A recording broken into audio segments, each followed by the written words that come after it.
Welcome to the fifth installment of my virtual chat series sponsored by the Nevada Department of Education through its Nevada Digital Learning Collaborative. The purpose of the collaborative is to support Nevada's educators and families during the COVID-19 pandemic. Today, we're going to hear from education leaders from around the state on how educators are supporting students and their families as they focus on keeping students engaged in online learning, and that is a huge topic, how to keep our kiddos engaged. It's been thoroughly discussed on Twitter, my favorite platform, as well as probably everywhere else. I am Jordana McCudden. This is my 21st year as an educator in the Clark County School District. I've been a classroom teacher and instructional coach. I currently am a project facilitator with the ELL division, and I am a digital engineer with the Nevada Collaborative, and I will have everybody go around and introduce themselves, and I'm just going in order of what I see on my screen. Roxanne, would you mind? Not at all. Thank you very much for having me. My name is Roxanne James. I am the principal over at Jerome Mack Middle School. This is my 9th year leading the school. It is my 30th year in the Clark County School District. And like many others, it's my very first year running a school in a distance learning mode. So we're all first years people at what we do. So I'm happy to be here to share whatever insights I can glean from my fellow colleagues here. Thank you. Nicole?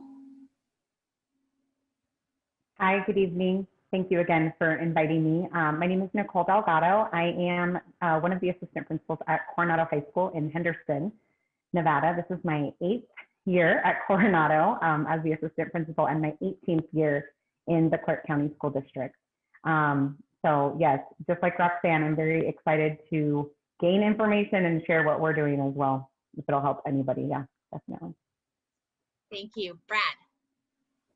Hi, I'm Brad Evans. I'm the English Learner and Assessment Coordinator at Odyssey Public Charter Schools.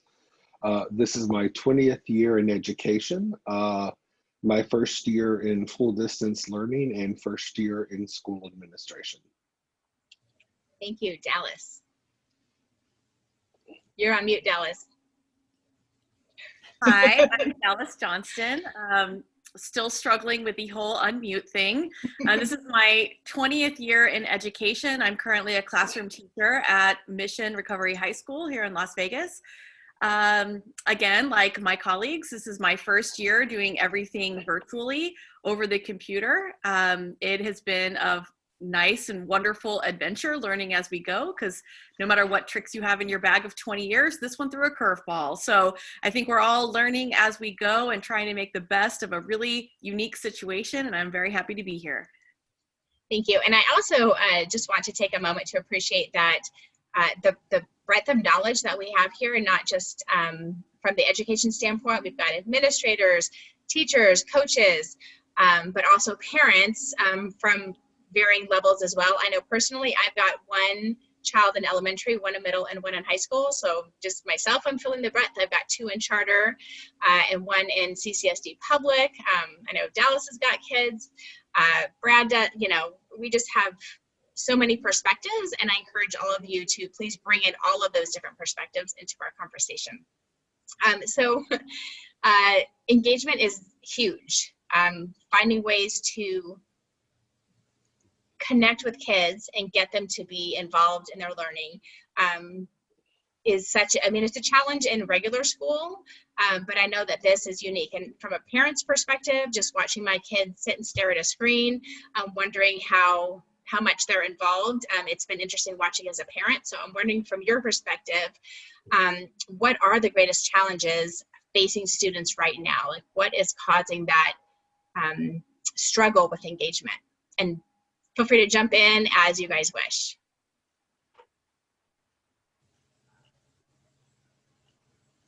Everybody always starts out polite, but jump on in. I'll get us started. I currently have a child who's in high school and a child that's in middle school, and I think their experiences right now are really different, not just because of the grade levels, but just in the way that things are kind of being handed down to them. For example, my high schooler, she's a junior, she's really, really liking this. Like at first she was really upset that, you know, no school, no friends, no sports, no social interaction. But as far as the, like the education aspect of it is, the teachers are being really great about providing direct instruction, but also giving them that time to work independently with their assistants, with time to answer Q&A. She feels that, you know, the workload has actually come down a little bit, but not in like a, you know, not in a bad way. She still feels challenged. She's still taking honors and AP level coursework. You know, she's still studying for the ACT and working really hard. But I think that because everything's kind of been compressed into just the teaching and learning and all the other stuff is gone, she's thriving. And maybe it is the lack of the teenager being in a teenager bubble.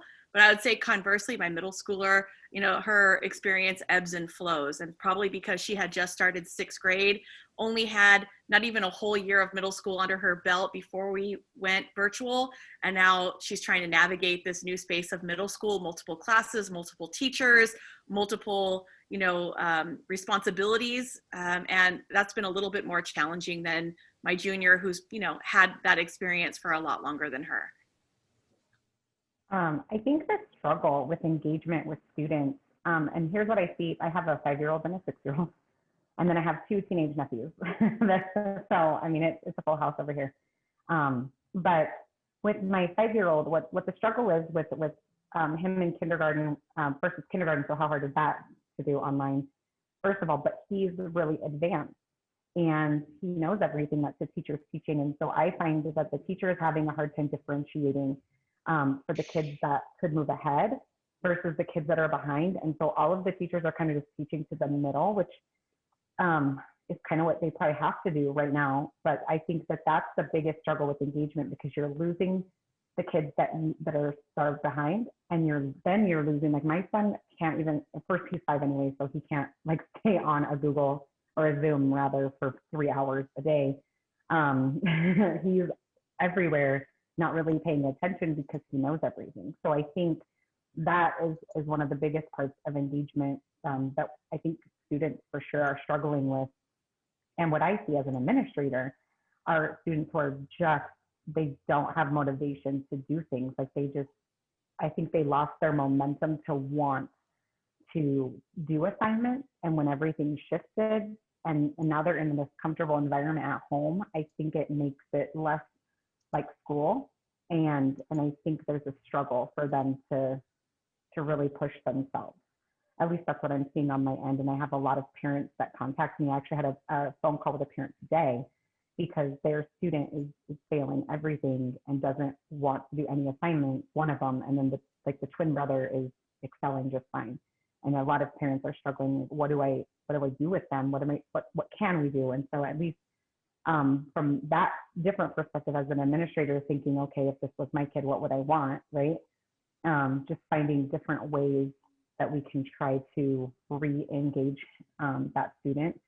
You know, just, hey, you know what? If you fail, you fail. Like, it's cool. We're going to catch up next semester. We'll change some things around. We'll move to your schedule when we normally wouldn't, or we'll find some ways to offer free remediation for you. But let's focus on maybe just passing half of the classes right now. You know, and taking it down to something more manageable. But it's really hard, I think, for a lot of kids. The parents aren't home, and if they're anything like my nephews, it's funny, it doesn't have a silly story, but I'm an administrator and I know they have work. And I'm like, hey, did you do work today? Yes, I did. And then I was like, well, let me see what you got going on over there, because this doesn't look right. And they, I'm not exaggerating, each had 250 missing assignments from like 6 classes. And that was like the 2nd month of school. So we've been playing catch up ever since. And hours a day of school and learning and catching up. But if my nephews can lie to me as a school administrator and maybe fib a little bit or stretch the truth on what they're doing and not doing, it's the same for other parents, I think. You know, we want to trust the kids that they're doing what they're supposed to be doing. And I think there's an easy way to say things are done when you can't really check it as well, and when the gradings like the grade pass back isn't working, and you can just blame that every time. Oh yeah, I did it. Grade pass back isn't working.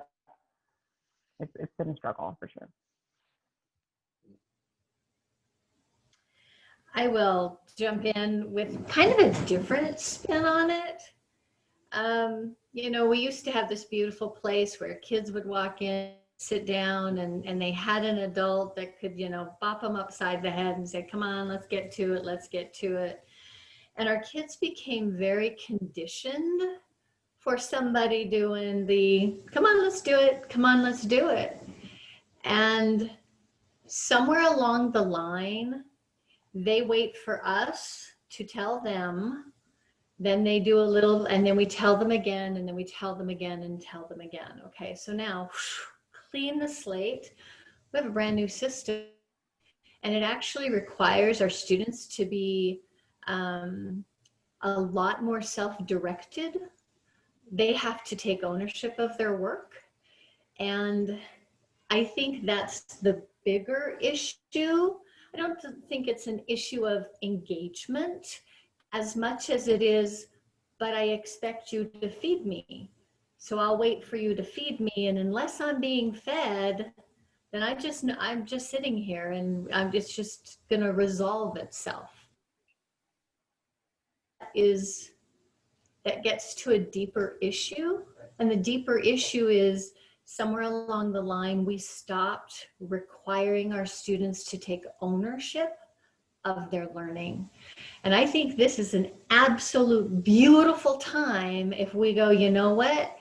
We're not going to blame. We're not going to go, oh, kids aren't engaged, teachers aren't doing this. No, students, guess what? It's on you. Learning is about what you want to do and what you're going to make it. And if we could get our students to mind shift and do a different mindset, when we do get them back into that place where it looks a little bit more normal, she said she hopes not, then I think what you're going to see is students pushing our teachers to say, I want different. And I think that could be an amazingly great space for our students to be in.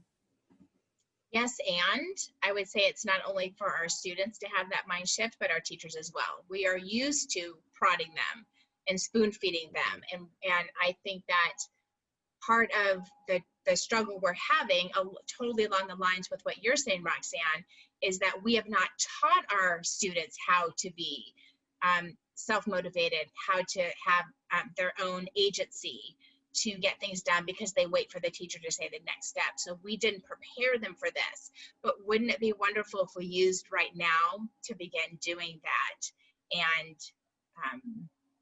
not having to check in with them 4 or 5 times a day to get things done, to teach them how to chunk things out, how to plan things out. I know my my high schooler is taking 3 dual credit classes. And of course we signed up, you know, way before this happened. And I didn't even really think about the ramifications of that. But now that we're in this space, it didn't take him long to fall behind at all. Like, he got buried right away. And it took until about, I think, 2 weeks ago to really catch up.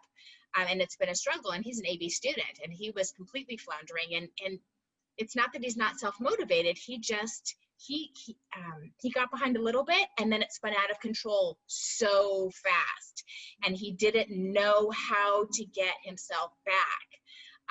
And that, I mean, it took until recently. So we definitely can be using this opportunity to teach our students, even at young ages, how to do this. There's no reason why even in late elementary school we can't start teaching kids how to manage their time. My kids, my smaller kids, go to Odyssey with where Brad is at, even though he's at high school, right, Brad?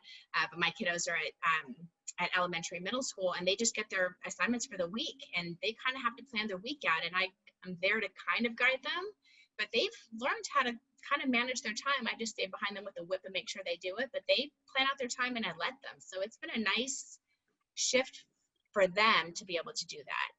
And I'm really interested to see at the end of all this if they want to go back to full-time in-person instruction. I realize that they like planning their days out. Can I add? Yeah, go ahead. Just really quick, I just want to say all of that. And as parents, we have to teach them that as well, because I don't think it's always the teacher's responsibility to teach them to stay on track with their stuff too.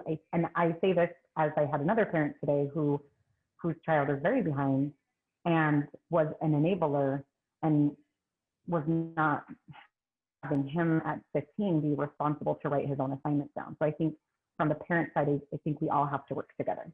The parents have to help give them that agency that you speak of as well. Absolutely. It's interesting for me because my son is in college, and some of his classes he's disengaged, and some of them he's very engaged. And so I kind of looked at it through the eyes of a teacher, and the classes where he's the most engaged and happy and eager to get online are ones where there's sort of a structure, but most of it is project-based learning. And so, he has lots of collaboration. He's talking with his peers, and the teacher is just sort of there periodically giving them feedback and guiding them.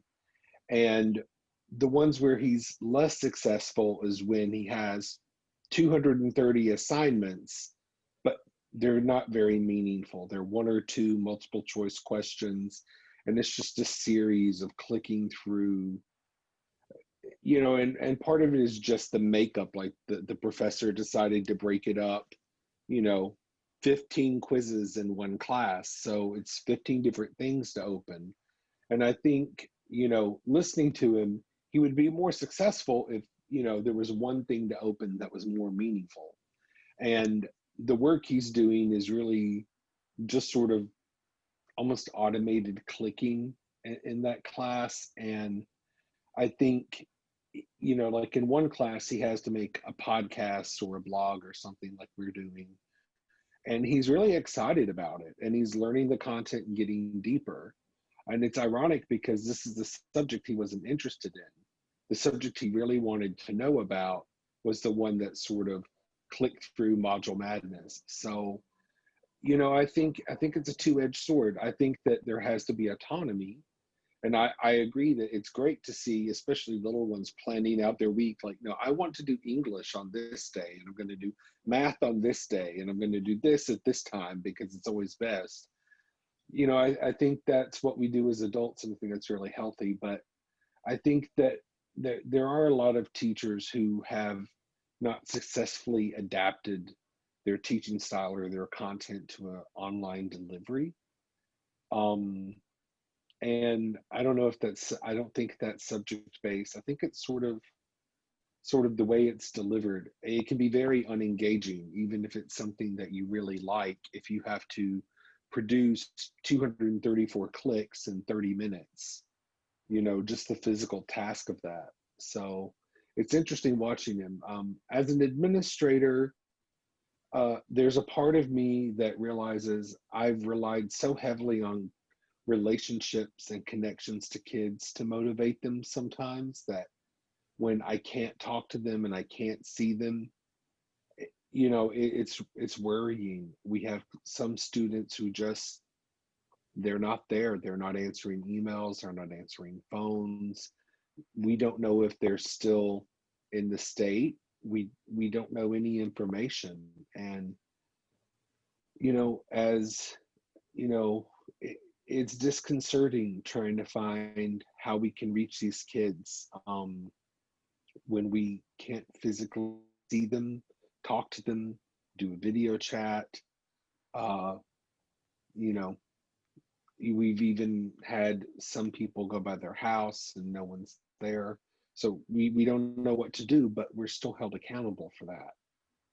So it's disconcerting, first for their safety, second for their educational well-being, but then third for an accurate picture of what we're doing to support students.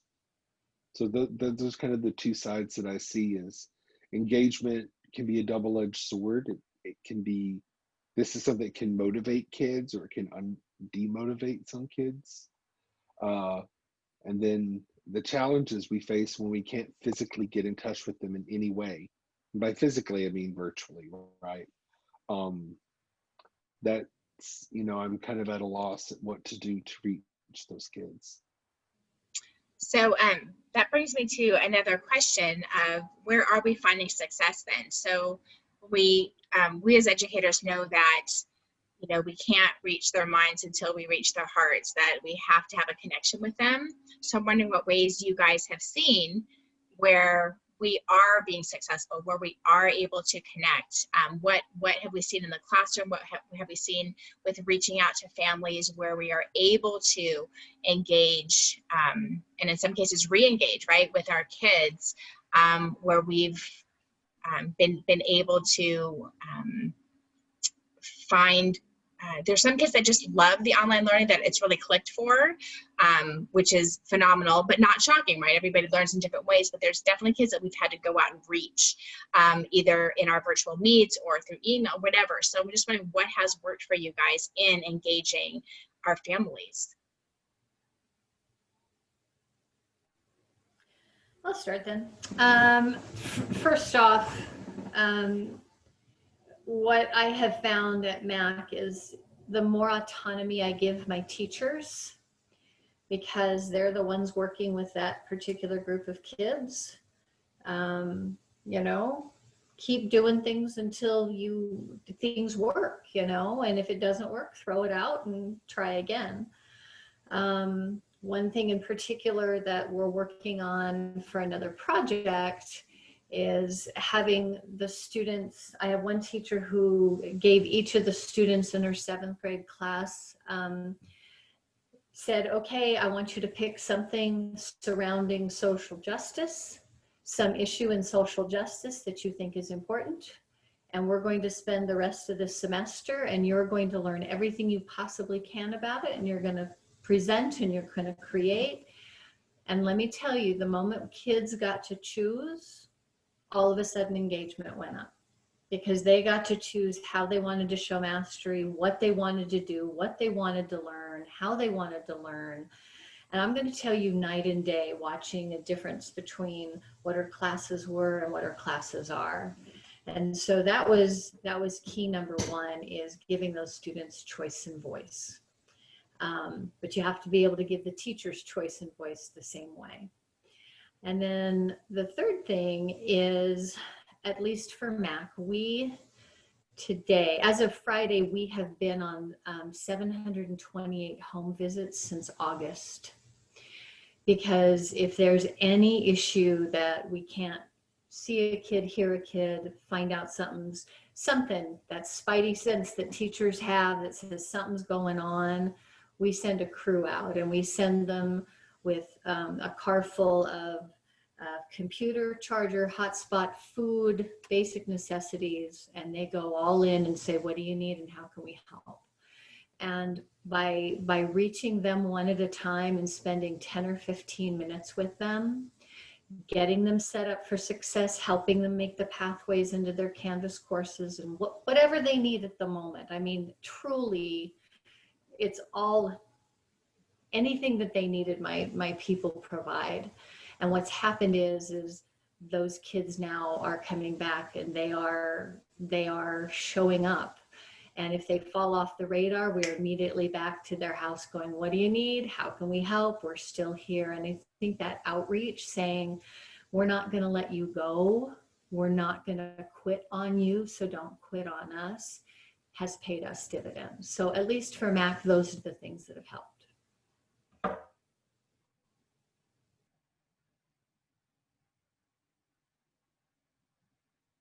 Other successful strategies. I know there's more success here.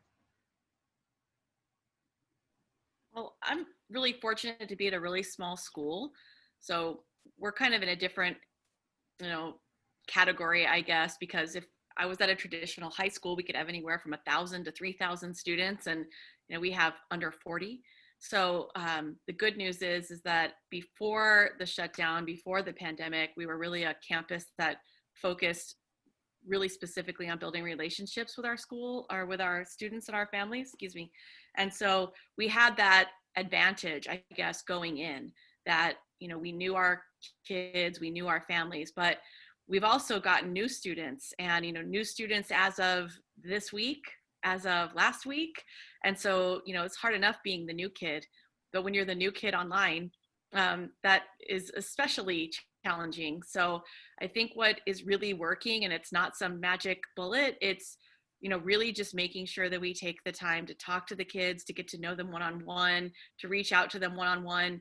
I mean, simple stuff that's not groundbreaking, but just stuff we can't take for granted, like using their names, giving them positive reinforcement, you know, making sure that they feel like they belong to the group. Like whenever we have a new student, you know, I don't just jump into the lesson of the day. We take some time to say, you know, hey, everybody, Nicole is joining us. Let's take some time and introduce ourselves and have everybody say, hello, what's up, Nicole, you know, and just, you know, take that minute to acknowledge that we're people first and, you know, we're students second.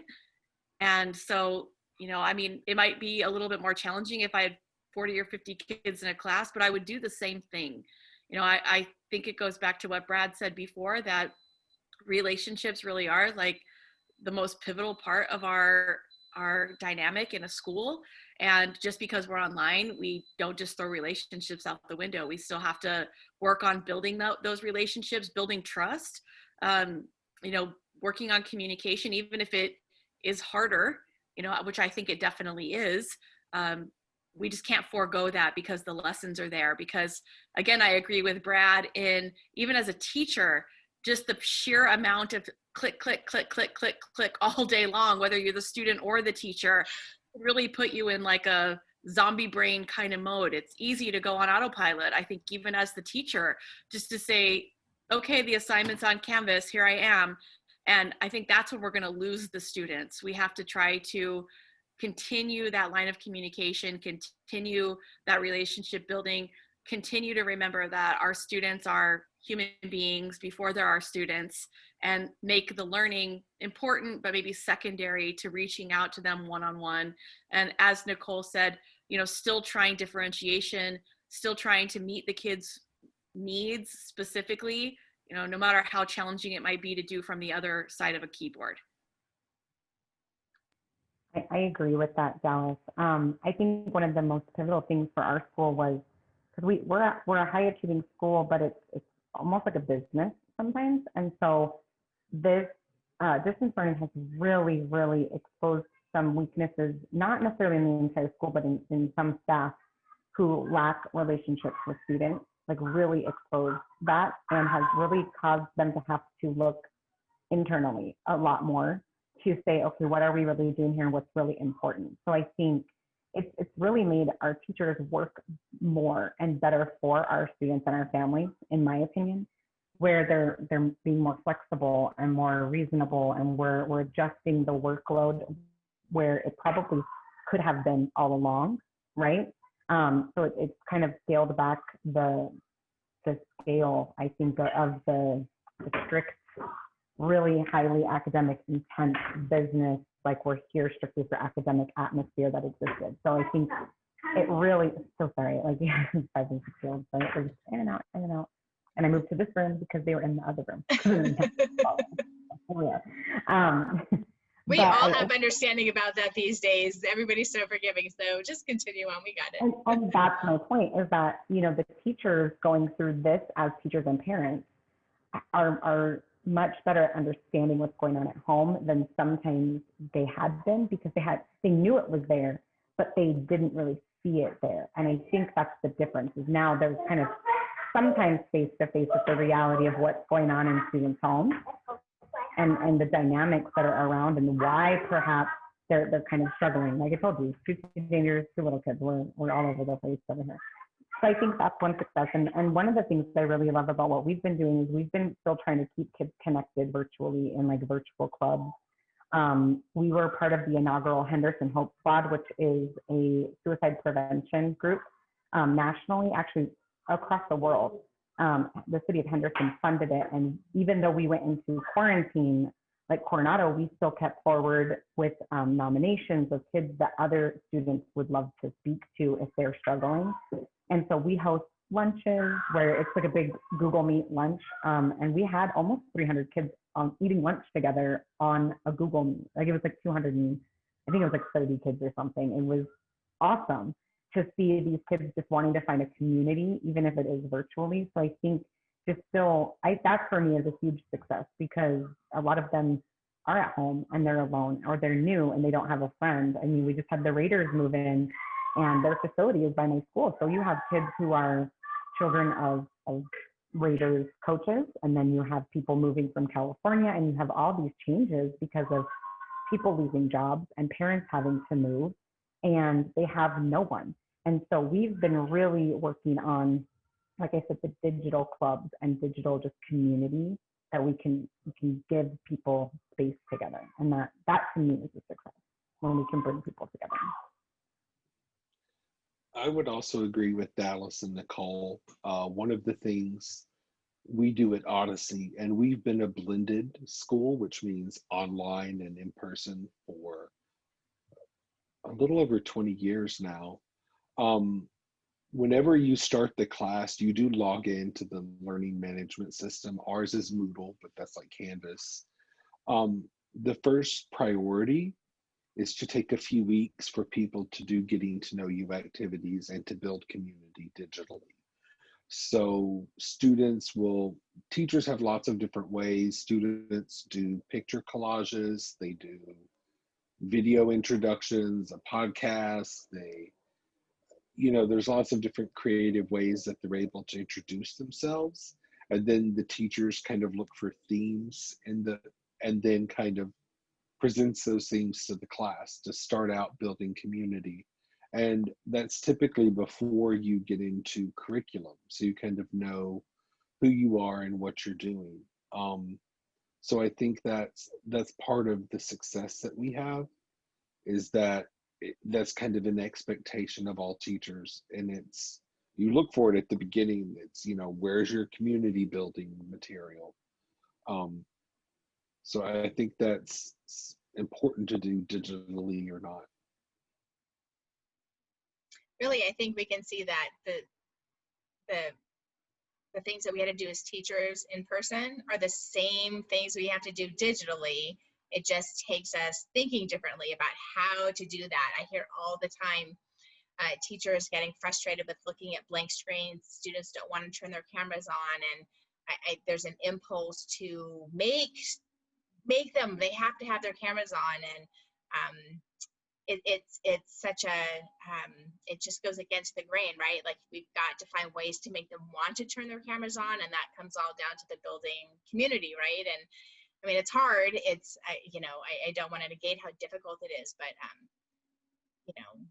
no different than when we're in person. We've got to make those connections with kids, and it's so hard digitally. But I completely agree with everything that's been said. But lastly, Brad, you just bring up building that community first, and it has to be done.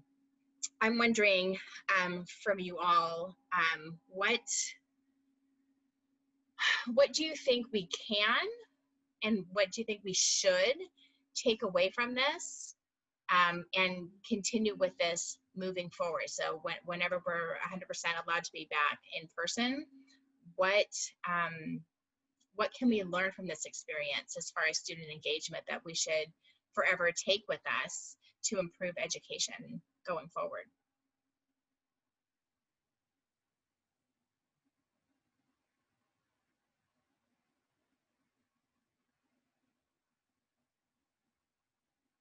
I just stumped you guys.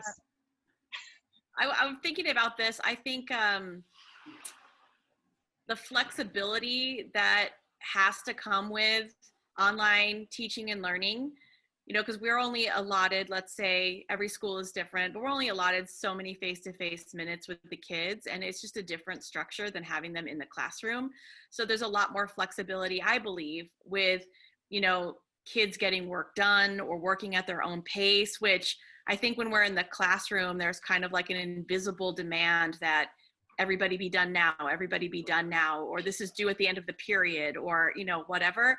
And I think I've always kind of been a proponent of that flexibility, but it's not a universal thing. And I'm guessing, just as my assumption, but with all teachers at all grade levels having to deliver instruction differently, that they'll start to get a sense of how arbitrary it is to have something done at the end of the period or even at the end of the day. Like if the kid is mastering content, if the kid is learning, and they need more time, then they need more time. It shouldn't be reserved only for students identified as needing more time or whatever. I think that we give those concessions to some kids, but we don't give those concessions to all kids, and that a lot of them will thrive if we just kind of remove the invisible pressure of work this fast and work this way.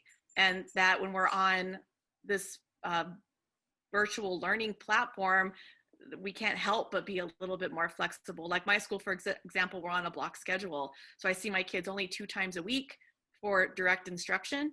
And, we would not be moving ahead. We would not be thriving. My students would not be doing well if I was setting these hard deadlines of, at the end of the 90 minutes, A, B, and C has to be done. They have the flexibility to work on it later over the course of the couple days, to see me during office hours, to come in on our flexible well-check day and get more assistance or redos. And I think that's really helping a lot of kids thrive that didn't in the traditional setting.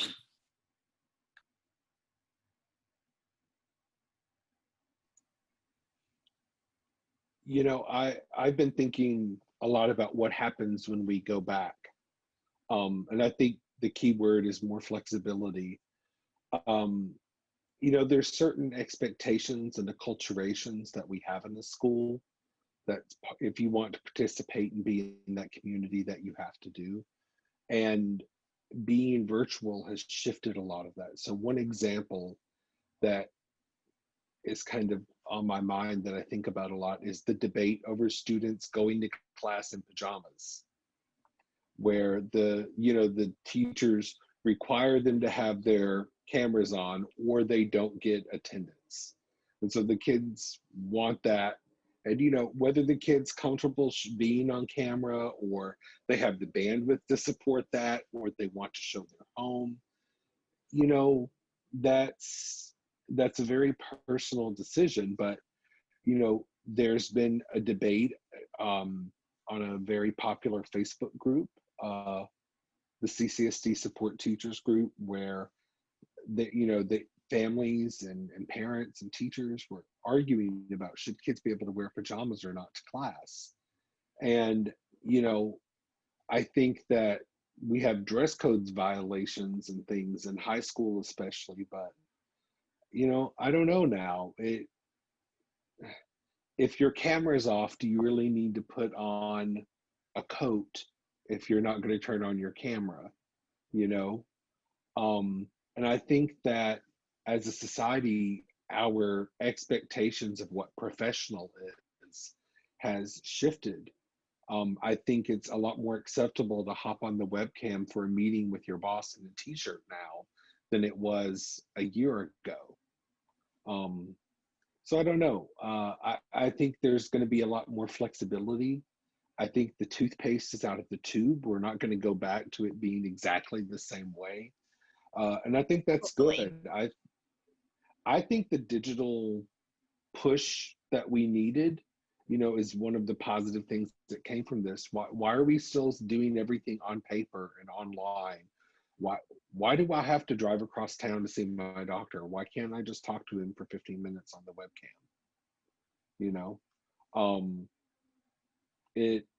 I don't know. I think that expectations are changing, and I think that we as educators, because we deal with young people who change the most, need to be the most open to those changes and not hold on to those old control mechanisms like you will dress this way or you will sit this way and you will have your webcam on, or if you're off for more than 30 seconds, I'm going to count you. I mean, these sort of power trips, they're artificial at the end of the day. And even when bosses do that in the real world, those bosses don't earn respect with those. It's through building relationships. And so I don't know. I hope that going forward, there's more flexibility and more patience, because in the real world, Congress can't figure out how to get the stimulus package done, you know, after months and months and months of arguing. You know, why can't we give some kid an extension on the podcast she's supposed to make? You know, does it really matter? Is she not being professional? Is she not an adult? You know, because she's a day late with a podcast? I don't know. I mean, you have to teach responsibility. There are hard deadlines in life, but I think a lot of the artificial kind of control mechanisms we have, I'm hoping those leave our classrooms, from administrators to teachers, from teachers to students, from students to administrators. I'd like to see more flexibility. I hope that keeps going. More of us should be working from home. Yes, so much yes. It's the control part for me. I think the biggest change that I hope stays is that and it probably drives teachers pretty crazy, but it's that lack of control that they have in this situation, and because it's so different. And I've had a lot of conversations with teachers who say, you can't control it. You want that control. You have to let go of the control. And so I actually really hope that does not come back as well. Like what Brad was saying, this is such a great time to transition to a place of no bells. Like we don't need factory bells in schools for kids to get. They don't get there on time with the bell there anyway. It's really ineffective.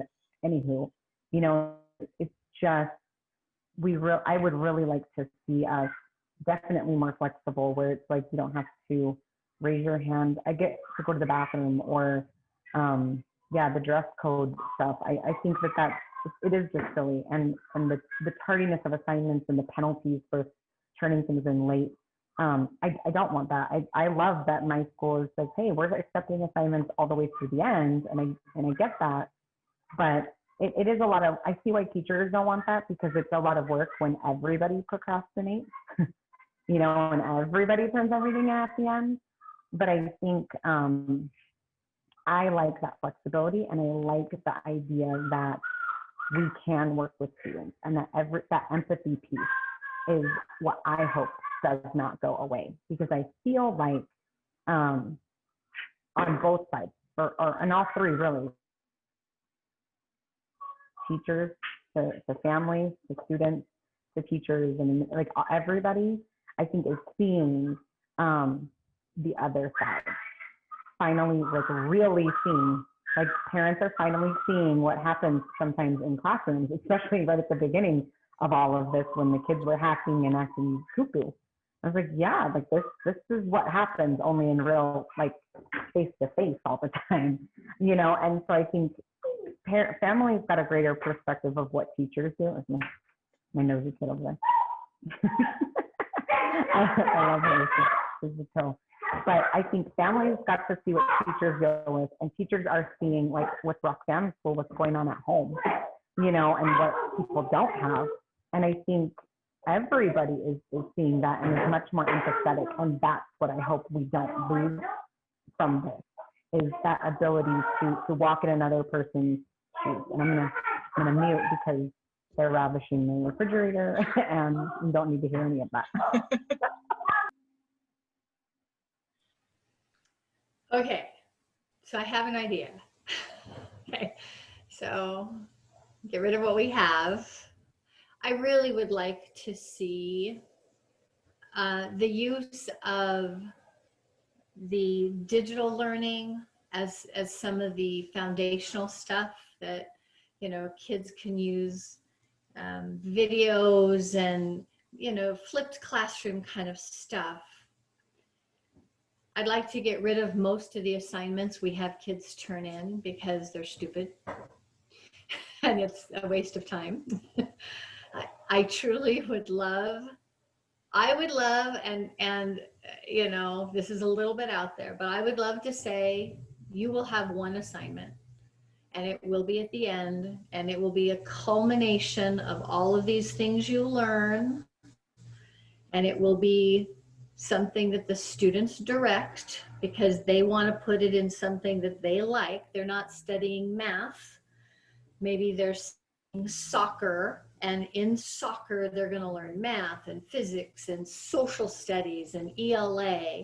And so they're not going to English. They get to study something they love, and then they get to create something and show it and do it and present it.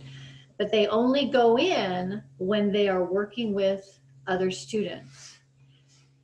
And it's not a traditional report card, because I'm grading you. You have to master things like communication, work ethic, collaboration, you know, all those things that we get hired with.